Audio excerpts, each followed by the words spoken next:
নমস্কার বন্ধুরা, আমি চৈতালি তোমাদের সবাইকে স্বাগত জানাই। তোমরা সবাই কেমন আছো? আশা করছি তোমরা সবাই ভালো আছো, আর আমিও ভালো আছি। আজকে আমি তোমাদেরকে বোয়াল মাছের কালিয়া রান্না করে দেখাবো। পুরো ভিডিওটা দেখার পরে তোমাদের যদি ভালো লেগে থাকে তাহলে আমাকে ফলো করে আমার পাশে থেকো, আর লাইক, কমেন্ট ও শেয়ার করে দিও।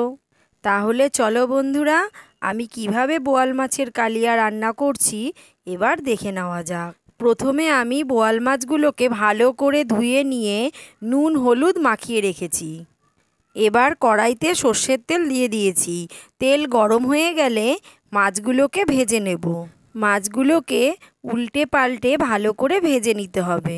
আমি যেভাবে এই রান্নাটি করছি তোমরা বন্ধুরা একবার অবশ্যই ট্রাই করে দেখতে পারো, খুব সুন্দর হয় খেতে।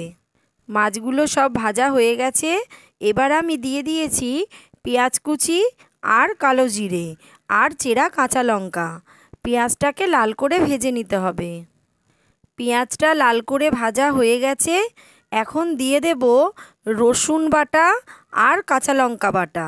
রসুন আর কাঁচা লঙ্কাটাকে একসাথে মিক্সিতে পেস্ট করে রেখেছিলাম, দিয়ে ভালো করে কষাতে হবে।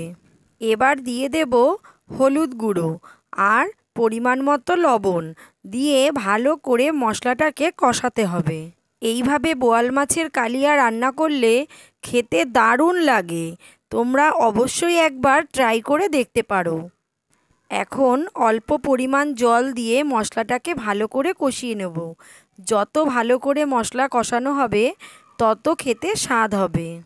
তো বন্ধুরা, আমার ভিডিওগুলো তোমাদের কেমন লাগছে আমাকে অবশ্যই জানিও, তাহলে আমারও ভালো লাগবে। আমি আরও নতুন নতুন ভিডিও বানানোর উৎসাহ পাবো। তোমাদের সাথে কথা বলতে বলতে আমার মশলাটা ভালো মতন কষানো হয়ে গেছে। এবার পরিমাণ মতো জল দিয়ে দেব। খুব বেশি জল দেব না, কারণ এটা গা মাখা মাখা হবে। জল দিয়ে এবার ভেজে রাখা বোয়াল মাছগুলোকে দিয়ে দেব। বোয়াল মাছগুলোকে দিয়ে এবার ফুটিয়ে নেব। মাছগুলো সেদ্ধ হয়ে যাবে ততক্ষণে। কিছুক্ষণ পর ফিরে আসছি। কিছুক্ষণ পর ফিরে এলাম। দেখো বন্ধুরা, গ্রেভিটা ফুটে গেছে আর আমাদের বোয়াল মাছের কালিয়া সম্পূর্ণ রেডি হয়ে গেছে।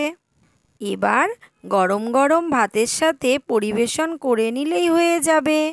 দেখো তো বন্ধুরা কেমন লাগছে দেখতে। বোয়াল মাছের কালিয়াটা যেরকম দেখতে হয়েছে সেরকম খেতেও টেস্ট হয়েছে। তোমরা অবশ্যই একবার এইভাবে ট্রাই করে দেখতে পারো, খুব দারুণ লাগবে খেতে। তো বন্ধুরা, রেসিপিটি তোমাদের ভালো লাগলে লাইক, কমেন্ট, শেয়ার করে আমার পাশে থেকো। আজকের মতো টাটা।